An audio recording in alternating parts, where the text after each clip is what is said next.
कबीर साहिब कहते हैं, अब जो राम भजन में रस बहा है, जैसा हृदय पुलकित हुआ है, वैसा पुलकित कभी नहीं हुआ था।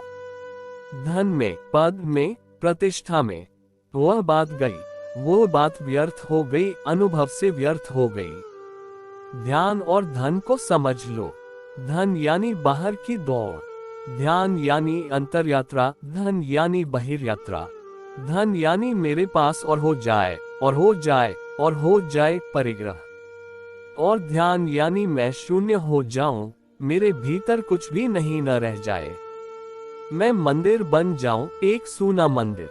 और जिस दिन मंदिर सूना होता है, उसी दिन परमात्मा की प्रतिमा विराजमान हो जाती है। प्रतिमा लानी ही नहीं पड़ती, शून्य ही पुकार लेता है पूर्ण को। शून्य काफी है। तुमने शर्त पूरी कर दी और कुछ तुम्हें नहीं करना होता है। फिर द्वार खोल दिए हैं, प्रतीक्षा भर करनी होती है। एक दिन अनायास तुम पाते हो परमात्मा उतरा है और तुम्हारा रोआ रोआ रोशन हो गया, और तुम्हारे कण कण में नए जीवन का आविर्भाव हुआ है।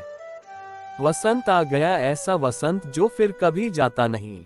मधुरस बरसा, फिर यह वर्षा कभी बंद नहीं होती।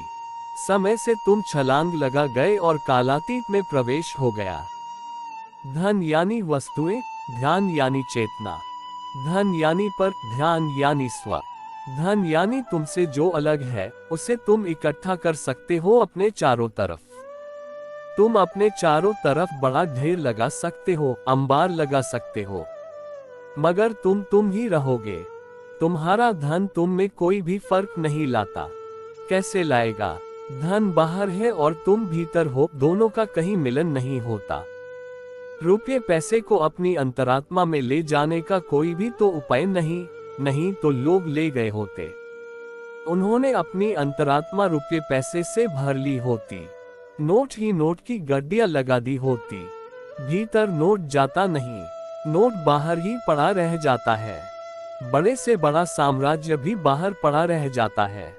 और तुम्हारा असली प्रश्न, तुम्हारी असली समस्या भीतर है। तो जो साधन तुम जुटाते हो, उसका समस्या से मिलना ही नहीं होता।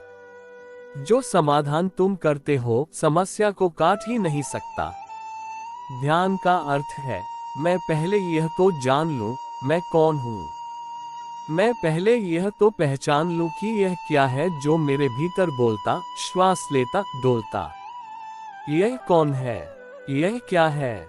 यह कहां से है और किस तरफ जा रहा है? जो सुख पायो राम भजन में। राम भजन ध्यान की प्रक्रिया का नाम है।